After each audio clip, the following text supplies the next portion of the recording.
So students, आप यहाँ पे स्क्रीन पे देख पा रहे होंगे काफ़ी इंपॉर्टेंट टॉपिक की आज हम डिस्कशन करने वाले हैं और ये टॉपिक आपके प्रीलिम्स के लिए काफ़ी इंपॉर्टेंट हो जाता है क्योंकि आप देख पा रहे हैं कि ईरान जो है आए दिन आज की डेट में न्यूज़ में है, क्योंकि जिस तरीके से डोनाल्ड ट्रंप ईरान को जो है धमकी दे रहे हैं कि वो अटैक करेंगे ईरान पे, और किस तरीके से उन्होंने पूरा ओशन के थ्रू इनको क्या कर लिया है, आपका जो है आप देख पा रहे हैं कि इनको जो है बेसिकली कैप्चराइज कर लिया है और क्या क्या आउटपुट्स आपको देखने को मिल रहे हैं उनको हम लोग देखेंगे।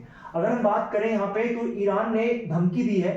ईरान जो है बेसिकली क्या कर रहा है, धमकी दे रहा है, और क्या धमकी है इसको हम लोग देखते हैं। तो ईरान ने धमकी दी है कि भैया जो है 2000 किलोमीटर यानी 2000 किलोमीटर की वार्निंग दी है ईरान ने।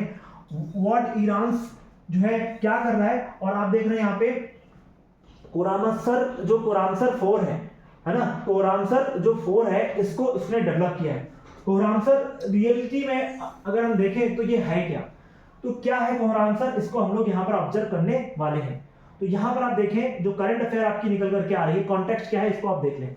रिसेंटली जो ईरान है उसने एक जो है मिसाइल का डेवलपमेंट किया है और उसने कहा है कि ये इसकी मारक क्षमता 2000 किलोमीटर तक है और इसको उसने जो है डिफाइन किया है, और ये काफी इंपॉर्टेंट आपका जो है न्यूज है। तो यहां पर आप देखें सबसे पहले recently Iran Islamic revolutionary guard corps, ये जो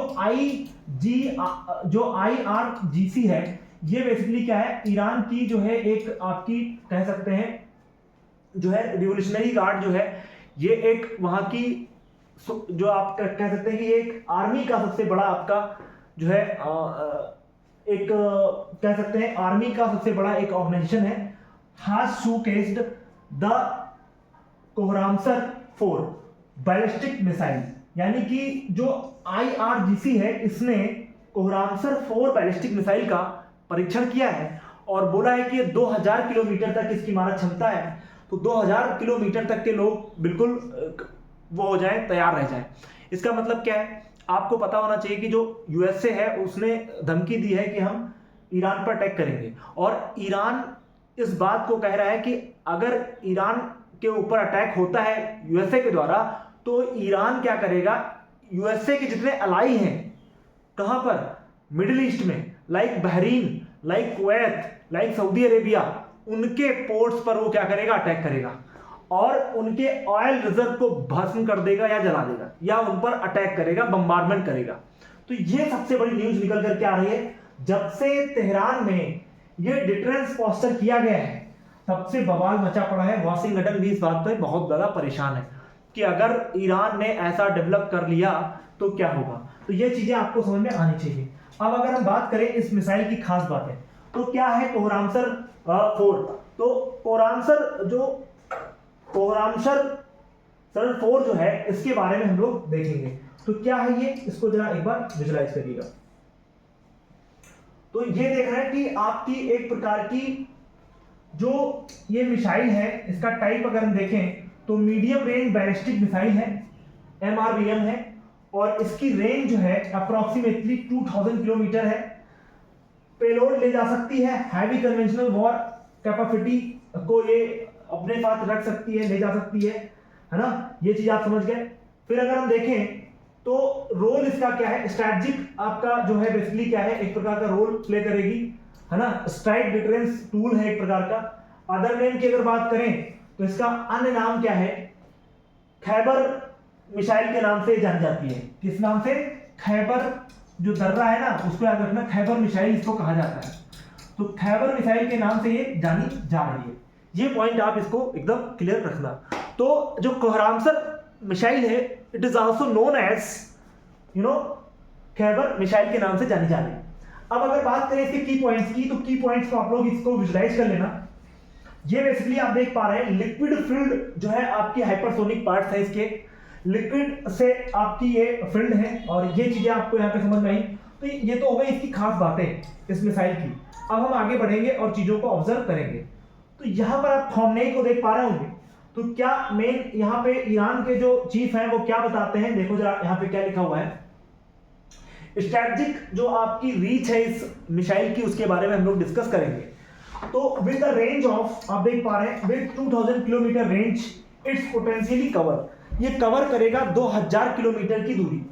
यूएस बेसिस कतर, जो यूएस का बेस है कतर में, मैं वही बात कर रहा था कि कतर जो है बहुत परेशान है इस बात। अच्छा, अभी तक ईरान अगर अटैक नहीं कर रहा है तो उसके पीछे कॉज क्या है? ईरान डरा हुआ है, ईरान को पता है कि कहीं ना कहीं अगर ईरान के जो अलाइज हैं, ईरान के जो अलाइज हैं उनकी अगर हम बात करें तो वो इस बात पर डरे हुए हैं कि ईरान के ऊपर अगर अटैक होता है तो जो यूएसए के अलाई हैं, लाइक जो आपका आप देख पा रहे हैं यहाँ पे कतर है, कतर परेशान है कि ऐसा ना हो अगर अटैक हो जाए तो हमारे जो बेसिकली जो पोर्ट हैं उनको ये टारगेट करेगा। और ये जाहिर सी बात है, इसीलिए जो कंट्रीज हैं इन्होंने क्या किया था, रिक्वेस्ट करी थी अमेरिका से कि वो अटैक ना करे। अगर अटैक होता है तो अलर्ट ऑफ जो है बम्बार्डमेंट होगा और इससे क्या होगा, आपका अलर्ट ऑफ लोग जो है मारे जाएंगे, इसलिए कहीं ना कहीं देखने को मिला। तो military assets in Saudi Arabia, naval formations of Persian gulf. अब आप समझ लो, पर्शियन गल्फ में जितने भी ऑयल रिजर्व कंट्री हैं, लाइक आपका जो सऊदी अरेबिया है, इनको क्या करेगा, टारगेट करेगा ईरान। अगर इनको टारगेट करेगा तो यूएसए से ये लोग सब अपना क्या कर रहे हैं, भीख मांग रहे हैं, भैया इसको मत छेड़ो।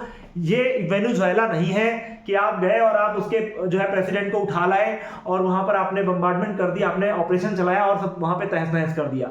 ये ईरान है और ईरान के पास इतनी चीजें हैं कि वो बगल वाले कंट्रीज को बर्बाद कर सकता है।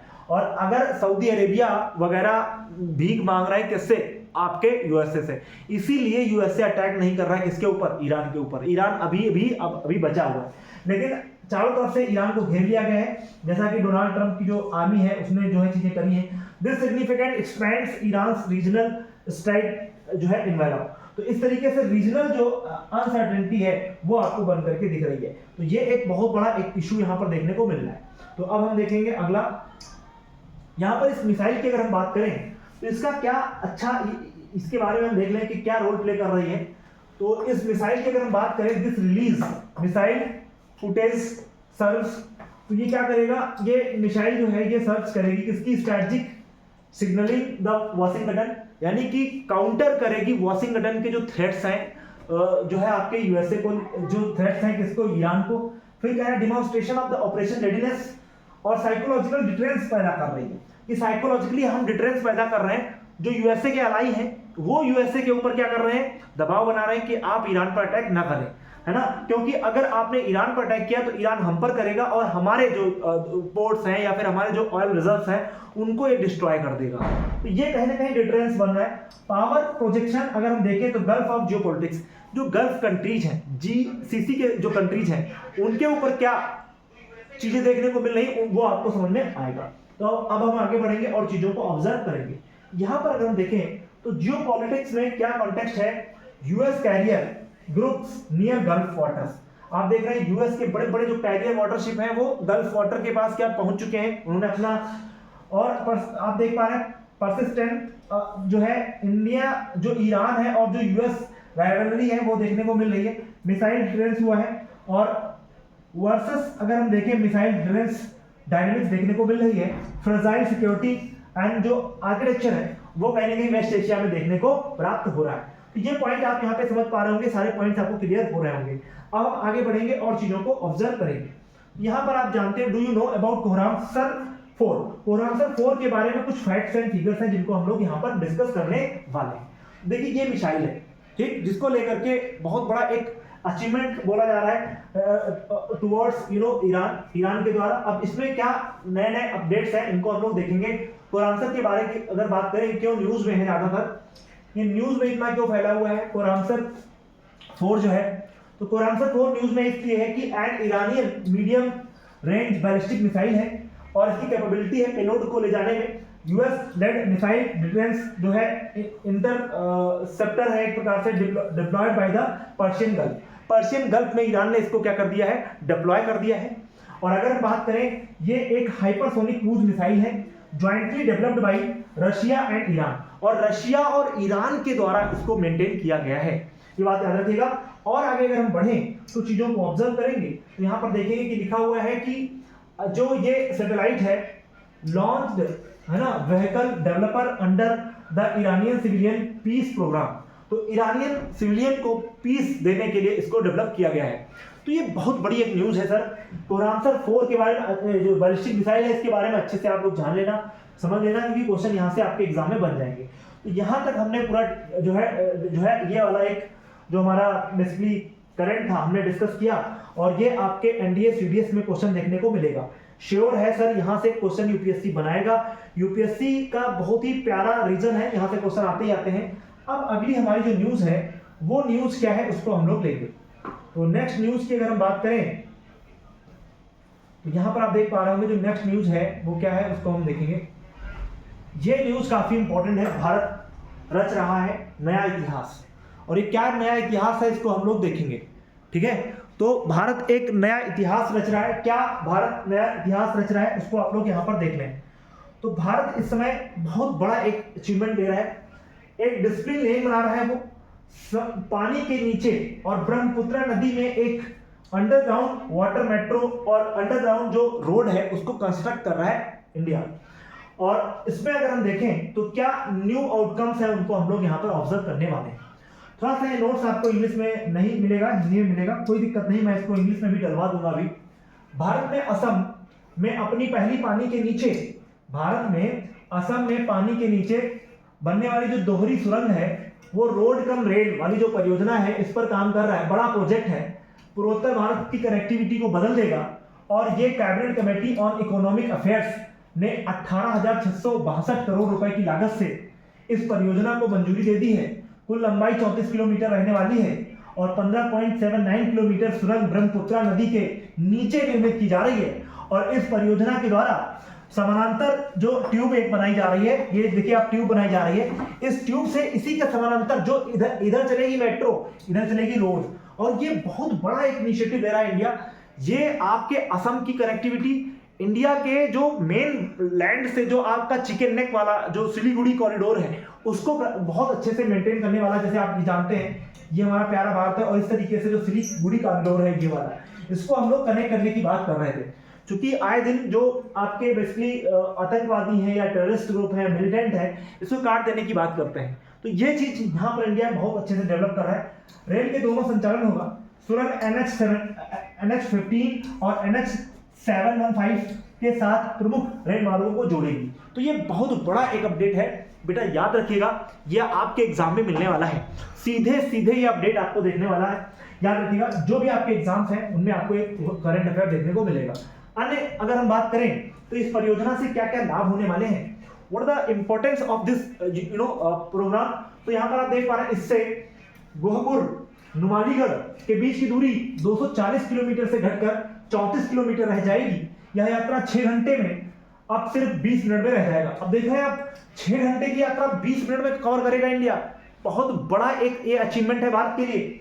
और यह परियोजना अरुणाचल प्रदेश, नागालैंड के पूर्वोत्तर जो व्यापार है, जो पर्यटन है, जो रोजगार है उसको बढ़ावा देगी। लगभग 80 लाख मानव दिवस जो है रोजगार से सृजित होंगे, इसमें उनको रोजगार मिलने वाला है। तो एक बहुत बड़ा एक आपका अपडेट है, इसको अच्छे से तैयार कर लीजिएगा, यूपीएससी यहां से क्वेश्चन पक्का कंफर्म है आपका बनाएगा। अब हम बात लेते हैं बहुत ही इंपॉर्टेंट जो घटना है, और इसको आप समझ लीजिएगा, ये आपके एग्जाम में कंफर्म है, आपको मिलने वाला है। क्या है ये घटना, इसको हम कैसे तैयार करें, इसको हम देखेंगे यहाँ पे और चीजों को ऑब्जर्व करेंगे। तो ये घटना क्या है जरा समझिएगा। आप जानते हैं भारत में 8 यूनियन टेरिटरीज हैं, और उन यूनियन टेरिटरीज में आपका एक यूनियन टेरिटरी है जिसका नाम है आपका, आप जानते हैं इसको हम लोग क्या कहते हैं बेटा, इसको हम कहते हैं आपका जो है अंडमान एंड निकोबार, अंडमान एंड निकोबार। तो ये जो आपकी अंडमान एंड निकोबार है, जो 8 यूनियन टेरिटरी, वहां पर एक हाइडल आप देख पा रहे हैं, एक प्रोजेक्ट है ग्रेटर निकोबार प्रोजेक्ट, जिस पर 92,000 करोड़ रुपए जो है इन्वेस्ट करेगा, और एनजीटी के द्वारा इसको क्या मिल चुकी है, हरी झंडी मिल चुकी है। आप जानते हैं जो नेशनल ग्रीन ट्रिब्यूनल है मेरे बच्चे, नेशनल ग्रीन ट्रिब्यूनल है, इसकी स्थापना, ट्राइब्यूनल की स्थापना 2010 में करी गई थी। और ये क्या करता है, इन्वायरमेंट असेसमेंट करता है, इन्वायरमेंट को लेकर के चीजें करता है, और इसने जो है हरी झंडी दे दी है। और अब इस एनजीटी की हरी झंडी मिल जाने से जो आपका अंडमान निकोबार है वहां पर आपके जो है प्रोग्राम करने जा रहा है भारत। क्या क्या यहाँ पर प्रोजेक्ट हैं उनको हम डिस्कस करेंगे। इन्वायरमेंटल कंसर्न थे, लोग कह रहे थे कि भाई यहाँ पर इतना इन्वायरमेंटली इकोसिस्टम बहुत ज़्यादा है, उसको डेवलप करने में उसमें जो है बहुत प्रॉब्लम्स आ जाएंगी, तो इसलिए इस पर रोक लग रही थी। लेकिन अब ये डेवलप होगा, तो व्हाई न्यूज एनजीटी जो है आपका ग्रीन ट्रिब्यूनल जो है उसने ग्रेट निकोबार प्रोजेक्ट को क्या कर दिया है, स्ट्रिक्टली इन्वायरमेंट से गार्ड किए हैं। NGT said that no good ground interface with the environment clearance and आप यहाँ पर देख पा रहे हैं logical during the production of the implementation, तो उसको इसने कर दिया है। और ये क्या है प्रोजेक्ट आप देख पा रहे हैं 2021 में इसको कन्विंस किया गया था नीति आयोग को, और फिर मेगा प्लांट यहाँ पे निकोबार में लगाने की बात हो रही है। मैरीटाइम जो विजन है 2030 का, अमृत काल विजन 2047, लोकेशन आप देख पा रहे हैं इस तरीके से पैसिफिक ओशन में आगे चीजें हम डेवलप कर रहे हैं। तो यहाँ पर आप देख रहे हैं इंफ्रास्ट्रक्चर में क्या बनने वाला है, तो इस पूरे आइसलैंड में आपके बड़े बड़े बिल्डिंग्स बनेंगे, इंटरनेशनल कंटेनर रोकने के लिए ICCT बनेगा, और ग्रीनफील्ड इंटरनेशनल एयरपोर्ट बनेंगे, ग्रीनफील्ड टाउनशिप बनेगा, गैस और जो आपका बेसिकली पावर प्लांट है वो लगाए जाएंगे। एम है बूस्ट करना है कनेक्टिविटी को, डिफेंस जो है कैपेसिटी को, एंड इकोनॉमिक जो है ग्रोथ को। ये पॉइंट समझ लीजिएगा। फिर आगे बढ़ेंगे हम लोग, यहां पर देख रहे हैं एनवायरमेंट सेफगार्ड की अगर बात करें, एनजीटी क्या है, तो ये बता रहे थे कि भाई जो टर्टल यहाँ पर है वो मर जाएंगे, यहाँ का कोरल रीफ प्रोटेक्शन की बात करी जा रही थी, इकोलॉजिकल सर्वे की बात की जा रही थी, और ये इसलिए आपका ठंडे बस्ते में पड़ा था, स्ट्रिक्टली इन्वायरमेंट कंसर्न थे इसलिए ठंडे बस्ते में पड़ा था। लेकिन एनजीटी ने धीरे धीरे करके इसको अपनी मंजूरी दे दी है, और इसकी मंजूरी मिल जाने से अब जो है यहाँ पर प्रोटेक्शन ऑफ इंडेंजर स्पीसीज, कौन कौन सी स्पीसीज थी जो खतरे में थी, देख लीजिए। Safeguard for leather sea back आपका टर्टल है, यानी जो कछुआ है लीदर सी बैक का वो है, निकोबार मेगापोल है, और साल्ट वाटर क्रोकोडाइल्स है, और यहाँ पे रॉबर क्रैब है, निकोबार मकाक है, और इंडेमिक जो आपकी बर्ड स्पीसीज है, और 8 wild life corridors and plan of the animal environmental movement है। तो इनको आपको यहाँ पे सही करने की बात करी जा रही है। अब हम आगे बढ़ेंगे और चीजों को ऑब्जर्व करेंगे। यहाँ पर आप देख पा रहे हैं स्ट्रेटेजिक इंपॉर्टेंस क्या है, क्लोज द मलक्का स्टेट। आप देख पा रहे हैं मलक्का स्टेट जो है सुंडा और जो लंबाक स्टेट है, एंड स्ट्रेंथन करना है इंडो पैसिफिक प्रेजेंस को, इनहांस करना है मैरीटाइम डोमेन अवेयरनेस को, reduce the resilience of the transmit of the Singapore Colombo वगैरह का हमारा जो ट्रेड है उसके साथ और ज्यादा हमको बूस्ट करना है। अगर इसको हम मैप में देखें तो मैप में बहुत चीजें आपको समझ में आ जाएंगी। तो ट्रेड की अगर बात करें सेफगार्ड मैंडेटरी है, कंसल्टेशन क्या है, अंडमान अडानी जो आपका आदिम जनजातियां हैं यहाँ पे विकसित भारत सम्मिलित, और आप देख पा रहे हैं ट्राइबल अफेयर्स को लेकर के, जैसा कि आपको पता है यहाँ पे जारवा मिलते हैं, यहाँ पर सोमपेन मिलते हैं, तो इनको प्रोटेक्ट करने की बात की जा रही है, जिसके लिए हमारे अंडर आर्टिकल 338A का सब क्लॉज 9 में जो है ये सब चीजें बताई गई। तो इन जनजातियों को हमें सेव करते हुए यहाँ पे अपने इन्वायरमेंटल प्रोग्राम चलाने हैं। इन्वायरमेंटल प्रोग्राम चलाने पर मनाही नहीं है, लेकिन जो यहाँ की जनजातियां जो आदिम समूह हैं, यहाँ पर ओंग मिलेंगे, यहाँ जारवा मिलेंगे, यहाँ शोम्पेन मिलेंगे, यहाँ पे अंडमानी मिलेंगे, यहाँ निकोबारी मिलेंगे, यहाँ सेंटलीज मिलेंगे, यहाँ ये सब ट्राइब्स हैं यहाँ की, इनको प्रिजर्व करते हुए हमें डेवलपमेंट करना है। क्योंकि मनुष्य एक सामाजिक प्राणी है, mind is a social animal, and आप जानते हैं उसको डेवलपमेंट करते रहना होगा, और डेवलपमेंट नहीं करेगा तभी प्रॉब्लम है। लेकिन डेवलपमेंट कैसा होना चाहिए, सस्टेनेबल डेवलपमेंट होना चाहिए, कि हम अपने प्राकृतिक चीजों को बचाते हुए और सस्टेन करते हुए चीजों को डेवलप करें, कि ताकि आने वाली जो हमारी पीढ़ियां हैं उनको प्रॉब्लम ना फेस करनी पड़े।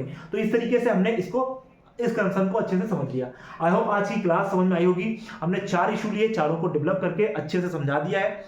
इस तरीके से आप हमारे चैनल से जुड़े, और करंट अफेयर की पर डे मैं ऐसे ही आपको वीडियो लाता रहूंगा। और साथ में आप एक पॉइंट याद रखिएगा, करंट का जो मैंने पढ़ाया है इसकी PDF पानी है तो नीचे आपको कमेंट में देखिएगा CDF कोचिंग इंस्टीट्यूट का मिलेगा, उसमें आप ज्वाइन कर लीजिएगा, जिससे आपको कोई प्रॉब्लम नहीं होने वाली है।